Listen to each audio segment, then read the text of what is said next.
নমস্কার বন্ধুরা, welcome to cricket Bangla. তো বন্ধুরা, এই মুহূর্তে একটা বড় খবর আসছে। রিঙ্কু সিং এর বিরুদ্ধে এফআইআর জারি করা হলো। বিশ্বকাপ দল থেকে বাদ পড়তে পারেন কেকেআর তারকা রিঙ্কু সিং। ইভেন কেকেআর এর জন্য কিন্তু চিন্তা বাড়াচ্ছে রিঙ্কু সিং। তো সেই ঘটনাটা নিয়ে তোমাদের কাছে আলোচনা থাকছে। এছাড়াও ভারত বনাম নিউজিল্যান্ডের যেই প্রথম ম্যাচটা হবে, সেখানে ভারতীয় দল নিউজিল্যান্ডের বিপক্ষে কিরকম লাইন আপ নিয়ে নামতে চলেছে সেটা নিয়েও কিন্তু আলোচনা থাকছে। সুতরাং ইন্টারেস্টিং হবে, ভিডিওটা মন দিয়ে দেখতে থাকো এবং আমাদের চ্যানেলে প্রথমবার এলে চ্যানেলটিকে সাবস্ক্রাইব করে দিয়ে তার পাশের বেল আইকনটিকে অন করে দিও। বর্তমানে একটা এআই ভিডিও ছেড়েছিল সোশ্যাল মিডিয়াতে রিঙ্কু সিং, সেটা নিয়ে এত শোরগোল, যেখানে হিন্দু ধর্মকে আঘাত করার অভিযোগে তার বিরুদ্ধে উত্তরপ্রদেশে আলিগড়ে এফআইআর জারি করা হলো। অভিযোগের সূত্রপাত একটি এআই ভিডিও রিঙ্কু সিং নিজের সোশ্যাল মিডিয়া অ্যাকাউন্টে শেয়ার করেছিলেন। করণী সেনা নামে এক সংগঠন অভিযোগ করেছে রিঙ্কু সিং হিন্দু দেবদেবীদের এমনভাবে উপস্থাপন করেছে যা ধর্মীয় অনুভূতিতে আঘাত করেছে। সেই অভিযোগের ভিত্তিতেই আলিগড় থানায় এফআইআর নথিভুক্ত করা হয়েছে। যে ভিডিওটি নিয়ে এত বিতর্ক, সেটা এআই দিয়ে তৈরি। ভিডিওতে রিঙ্কুকে একাধিক ছক্কা মারতে দেখা যায়। এরপর প্রশ্ন ওঠে, তোমাকে কে ক্রিকেটার বানিয়েছে? এবং পরের দৃশ্যে হনুমানের গাড়ি চালানো, তার পাশে শিব, গণেশ ও বিষ্ণুর উপস্থিতি দেখানো হয়।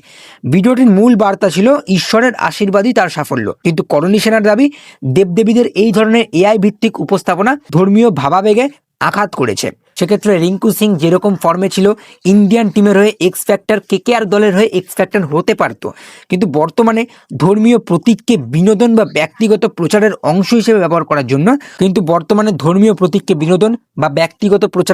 হিসেবে ব্যবহার করার জন্য বিতর্ক ছড়ানোর পর রিঙ্কু দ্রুত ভিডিওটি মুছে দেন। তবে ততক্ষণে বিষয়টি আইনি রূপ নিয়েছে। পুলিশ জানিয়েছে অভিযোগের ভিত্তিতে তদন্ত শুরু করা হবে এবং আইন অনুযায়ী পদক্ষেপ নেওয়া হবে। ভারতীয় দলের পরিকল্পনায় রিঙ্কু কিন্তু এখন গুরুত্বপূর্ণ প্লেয়ার। টি-20তে রিঙ্কু সিং এর 42-এর বেশি অ্যাভারেজ, 35টা টি-20 ম্যাচে 550 রান এবং বর্তমানে যেই ফর্মটা নিয়ে আসছে, সব মিলিয়ে কিন্তু টিম ইন্ডিয়ার এখন এক্স ফ্যাক্টর হিসেবে রিঙ্কু সিংকে ধরা হচ্ছে। যদিও রিঙ্কু সিং এর ক্ষেত্রে এখন দেখার বিষয় তিনি কিভাবে চাপ সামলে নিউজিল্যান্ডের বিপক্ষে ব্যাট নিয়ে নামছেন। তবে সম্প্রতি ঘটনা নিয়ে বেশ জল্পনা ছড়িয়েছে। রিঙ্কু সিং এর এই কর্মকাণ্ডের পর সমাজ মাধ্যমে জোর দাবি উঠেছে তাকে টি-20 দল থেকে যেন ছাঁটাই করা হয়, বিশেষ করে সামনে বিশ্বকাপের দল থেকে তাকে বাদ দেওয়া হয়, এই অভিযোগই কিন্তু উঠেছে। যদিও আজ সন্ধ্যেবেলা ভারত নিউজিল্যান্ডের ম্যাচ, সেখানে ভারত নিউজিল্যান্ডের ম্যাচে ঈশান কিষান সুযোগ পাবে 3 নম্বরে। এটা কিন্তু কালকে কনফার্ম করে দিয়েছে Indian captain Suryakumar Yadav. Press কনফারেন্সে কি বললেন একবার দেখে নিন।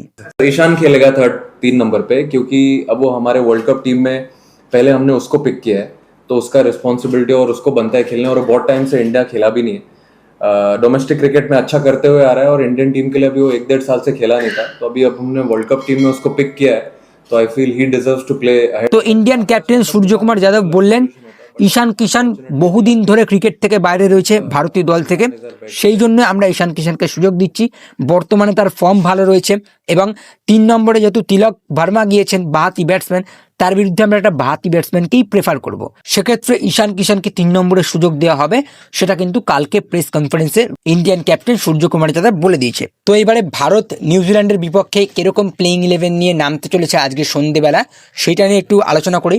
যেখানে ভারতীয় দলের ওপেনার হবে সঞ্জু স্যামসং, অভিষেক শর্মা।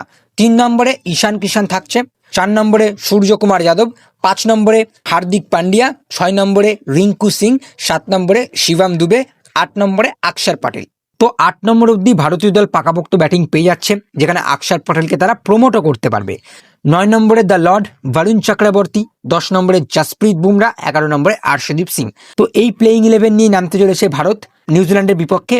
বাকি এই ম্যাচে রিঙ্কু সিং এর উপর আমাদের আলাদাভাবে নজর থাকছে। রিঙ্কু সিং ভালোভাবে পারফরমেন্স করে কিভাবে বিশ্বকাপ দলে আবারও পাকাপোক্তভাবে জায়গা করে নিচ্ছে এবং এই যে ইস্যুটা চলছে রিঙ্কু সিং এর বিরুদ্ধে, সেটা কতদিন চলবে, কেকেআর এর জন্য কি কোনো প্রভাব পড়ছে কিনা, সবটা নিয়ে আলোচনা করব। এরকম কিছু আপডেটস জানার জন্য কিন্তু অবশ্যই চ্যানেলটিকে সাবস্ক্রাইব করে দিয়ে তার পাশের বেল আইকনটিকে অন করে দেবেন। তো চলো আজকের ভিডিওতে এইটুকুই, টাটা।